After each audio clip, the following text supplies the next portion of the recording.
प्यारे बच्चों, क्लास 6 की साइंस की क्लास में आप सभी का एक बार फिर से स्वागत है बच्चों। और हम पढ़ रहे थे इकाई 14 प्रकाश। बच्चों, हमने प्रकाश के स्रोत और उनकी विशेषताओं के बारे में जान लिया है। प्राकृतिक और मानव निर्मित दो प्रकार के हमारे स्रोत हैं जो कि हमने पढ़ लिए हैं। प्राकृतिक स्रोत किन्हें कहा जाता है? जो प्राकृतिक रूप से प्राप्त होते हैं प्राकृतिक प्रकाश स्रोत कहलाते हैं, जैसे सूर्य, तारे, ये सब प्राकृतिक स्रोत हैं बच्चों।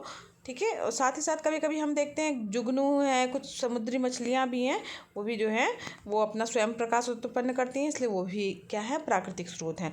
मानव निर्मित स्रोत से क्या तात्पर्य है कि जिन्हें मनुष्यों ने निर्माण किया है, जिन स्रोतों का, वो मानव निर्मित प्रकाश स्रोत कहलाते हैं, जिनसे हमें प्रकाश प्राप्त होता है। तो उसमें बल्ब हो गया, ट्यूबलाइट हो गया, टार्च हो गया, मोमबत्ती हो गया, ये सब जो है वो बच्चों मानव निर्मित प्रकाश स्रोत हैं। इनके बारे में हम जान चुके हैं इसके पहले की वीडियो क्लासेस में। और दीप्त और अदीप्त वस्तुएं किन्हें कहा जाएगा? तो बच्चों, अब आज हमें स्टार्ट करना है दीप्त और अदीप्त वस्तुएं और प्रकाश का संचरण किस तरीके से होगा। तो बच्चों, वे वस्तुएं जो प्रकाश स्वयं ही उत्पन्न करती हैं दीप्त वस्तुएं कहलाती हैं। मतलब जिसमें से हमें दिख रहा है कि इसमें से प्रकाश निकल रहा है, वो दीप्त वस्तुएं कहलाएंगी। जैसे जलती हुई मोमबत्ती, सूर्य, तारे, लैंप, विद्युत बल्ब, ट्यूबलाइट, CFL ना, LED, ये सब चीज़ें क्या है, इनसे हमें प्रकाश जो है दिख रहा है कि इनसे निकल रहा है या स्वयं प्रकाश ये उत्पन्न कर रही हैं। ऐसी वस्तुएं क्या कहलाएंगी बच्चों? दीप्त वस्तुएं कहलाती हैं। ठीक है। और जो वस्तुएं स्वयं ही प्रकाश उत्पन्न नहीं करती उन्हें अदीप्त वस्तुएं कहते हैं। स्वयं प्रकाश वे उत्पन्न नहीं करती। अब ऐसे तो बहुत सारी चीज़ें हैं, जैसे मेज, कुर्सी, चारपाई, पुस्तक, है ना, आदि जो है ये सब अदीप्त वस्तुएं कहलाती हैं। बच्चों, चंद्रमा के बारे में कभी सोचा है? चंद्रमा अभी जब आप देखते हैं चंद्रमा की ओर, तो आपको लगता है कि चंद्रमा हमें प्रकाश दे रहा है, बल्कि ऐसा लगता है कि चांदनी रात में चंद्रमा से हमें प्रकाश प्राप्त हो रहा है। परंतु बच्चों, वास्तव में चंद्रमा जो है स्वयं दीप्त नहीं है। तो चंद्रमा में प्रकाश फिर आता कहाँ से है जो हमें दिखाई देता है? तो चंद्रमा के तल से बच्चों सूर्य के प्रकाश का परावर्तन होता है, तो उसके द्वारा जो है वो प्रकाश प्राप्त होता है। अतः इसका क्या मतलब हुआ कि चंद्रमा क्या है? अदीप्त है। ध्यान दीजिएगा बच्चों, चंद्रमा अदीप्त वस्तुओं के अंतर्गत आएगा। ठीक है, क्योंकि वो उसका स्वयं का प्रकाश नहीं होता है, उसे जो है सूर्य के द्वारा प्रकाश जो है, सूर्य के प्रकाश के परावर्तन के द्वारा ही प्रकाश प्राप्त होता है। अब हम बात करते हैं बच्चों प्रकाश का संचरण। तो प्रकाश का संचरण जो है वो किस तरीके से होता है? तो बच्चों, अंधेरे कमरे में अगर इसके लिए हम एक प्रयोग करते हैं कि अंधेरे कमरे में मोमबत्ती जलाने या बल्ब जलाने पर क्या होगा, पूरा कमरा जो है वो प्रकाशित हो जाता है।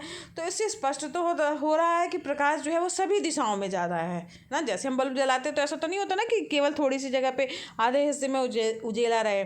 ऐसा होता है कि जैसे ही हमने बल्ब जलाया या मोमबत्ती जलाई तो पूरा कमरा जो है उसके प्रकाश से भर जाता है। यानी प्रकाश जो है बच्चों सभी दिशाओं में फैलता है ना। और एक चीज़ और आपको पता होगा कि सूर्य से अगर हम ऊंचाई पर पृथ्वी से कुछ ऊंचाई पर हम जाते हैं तो वहाँ पर वायुमंडल है। आपने पढ़ा होगा वायुमंडल के बारे में, एटमॉस्फेयर के बारे में। तो लेकिन अगर उसके और आगे हम जाते हैं तब क्या होगा? तो उसके और ऊपर जाएंगे बच्चों तो निर्वात है ना। ठीक है, फिर भी सूर्य का प्रकाश जो है हम तक पहुंच जाता है ना, पृथ्वी तक पहुंचता है कि नहीं पहुंचता है? तो इससे ये पता चलता है बच्चों कि जो प्रकाश का संचरण है उसके लिए किसी भी माध्यम की आवश्यकता नहीं होती है। यानी निर्वात में भी प्रकाश का संचरण होता है। उसके अलावा जो है बहुत सारी ऐसी चीज़ें हैं जिनके माध्यमों से प्रकाश जो है होकर के गुजर सकता है। जैसे बच्चों वायु है ना, वायु से भी प्रकाश आता है। अगर गैस है तो गैस से भी प्रकाश आर पार आ जाएगा।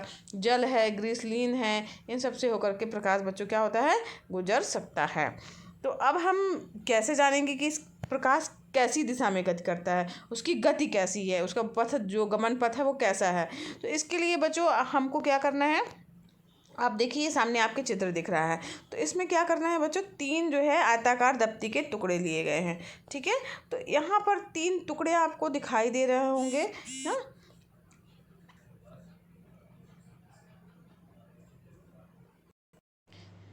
तो ये जो 3 टुकड़े बच्चों दिख रहे हैं ना, 3 कार्डबोर्ड के जो टुकड़े हैं उनके बीच में जो है वो एक छेद करते हैं। ठीक है, अब एक मोमबत्ती को लेते हैं और जो दप्ती के टुकड़े हैं उनको एक के ऊपर एक रख करके एक जगह छेद कर लिया। ठीक है, मोमबत्ती को लिए हमने और जला दिया। देखिए आपको टेबल दिख रही है, उसके सामने मोमबत्ती दिख रही है, तो उसमें वो मोमबत्ती जो है वो जल रही है मेज पर।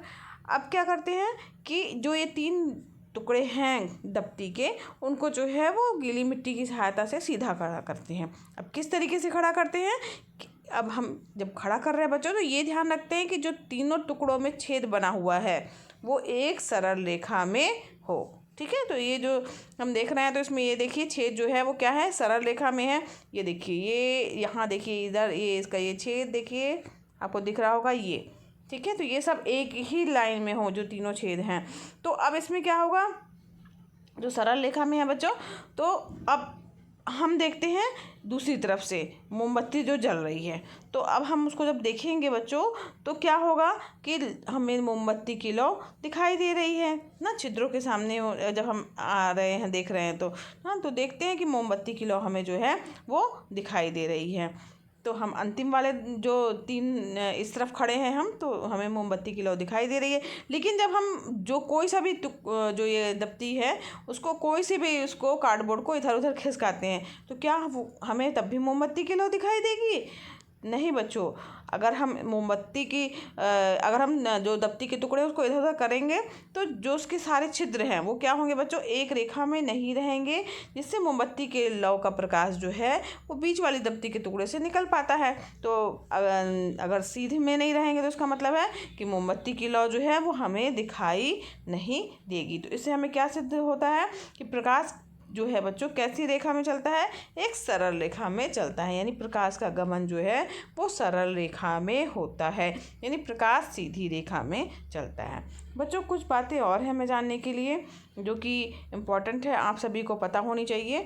तो इसमें है बच्चों, निर्वात में प्रकाश की चाल कितनी होती है, 3 लाख किलोमीटर पर सेकेंड होती है। ठीक है, तो ये निर्वात में प्रकाश की चाल है। और पृथ्वी से सूर्य से पृथ्वी तक प्रकाश जो है वो 500 सेकंड में पहुंचता है। तो सूर्य से लेकर के पृथ्वी तक प्रकाश जो है वो 500 सेकंड में पहुंचता है। और किसी भी अन्य पारदर्शी माध्यम में प्रकाश की चाल जो होती है वो निर्वात में जो प्रकाश की चाल है उससे कम होती है। ठीक है, तो निर्वात में जो प्रकाश की चाल है उससे कम होगी, अगर कोई अन्य पारदर्शी माध्यम की हम बात कर रहे हैं। ठीक, अब हम बात करते हैं बच्चों, चर्चा करते हैं पारदर्शी, अपारदर्शी तथा पारभासी वस्तुओं के बारे में, कि ये वस्तुएं होती क्या हैं। पारदर्शी, अपारदर्शी तथा पारभासी वस्तुएं हम किन्हें कहेंगे। तो यहाँ देखिए बच्चों, आपको एक प्रयोग दिखाई दे रहा होगा।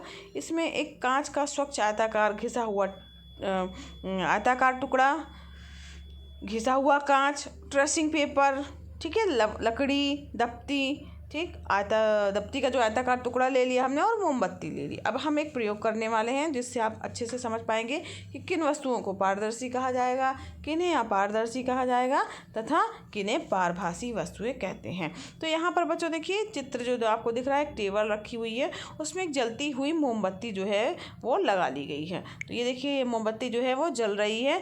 अब इसके बाद जो है उसको हमने मेज पर रख दिया है।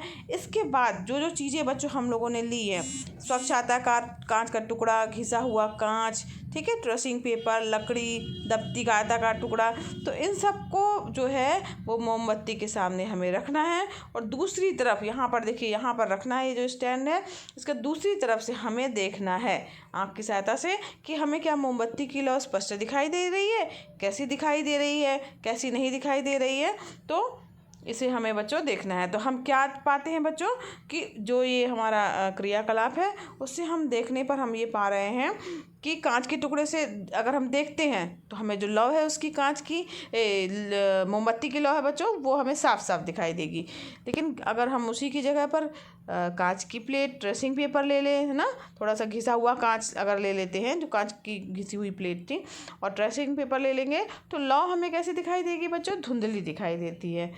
और दप्ती तथा लकड़ी के टुकड़े से अगर हम देखते हैं, तो अब जब दप्ती दूसरी तरफ मोमबत्ती रखी हुई है, सामने हमने दप्ती लगा दी है या लकड़ी का टुकड़ा लगा दिया है, तो क्या आपको मोमबत्ती की लौ दिखाई देगी? नहीं दिखाई देगी ना। तो बच्चों इसका मतलब हुआ कि जब हम दप्ती और लकड़ी का टुकड़ा लगाते हैं तो जो मोमबत्ती की लौ है वो हमें बिल्कुल नहीं दिखाई पड़ती है। तो यहाँ पर बच्चों हमारे पास में 3 निष्कर्ष निकल के सामने आए। पहला कि लौ साफ दिखाई दे रही है, दूसरा कि लौ धुंधली दिखाई दे रही है, तीसरा कि जो लौ है वो मोमबत्ती की लौ वो बिल्कुल दिखाई ही नहीं दे रही है। तो इसमें यहाँ ध्यान दीजिए बच्चों, ऐसी वस्तुएं जिनसे होकर के प्रकाश आर पार निकल जाता है उन्हें क्या कहा जाएगा? पारदर्शी वस्तुएं कहा जाएगा। ठीक है, अगर ये तो हो गई हमारी पारदर्शी वस्तुएं। और जैसे स्वच्छ कांच, स्वच्छ जल, ग्लिसरीन, इनमें क्या होगा बच्चों?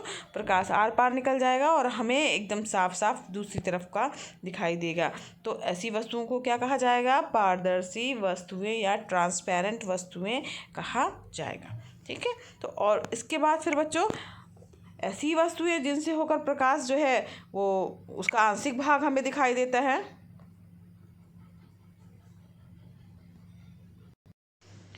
आंशिक भाग जो अगर हमें दिखाई दे रहा है बच्चों, केवल आंशिक भाग, ठीक है, तो अगर हमें आंशिक भाग दिखाई दे रहा है तो उसे क्या कहा जाएगा?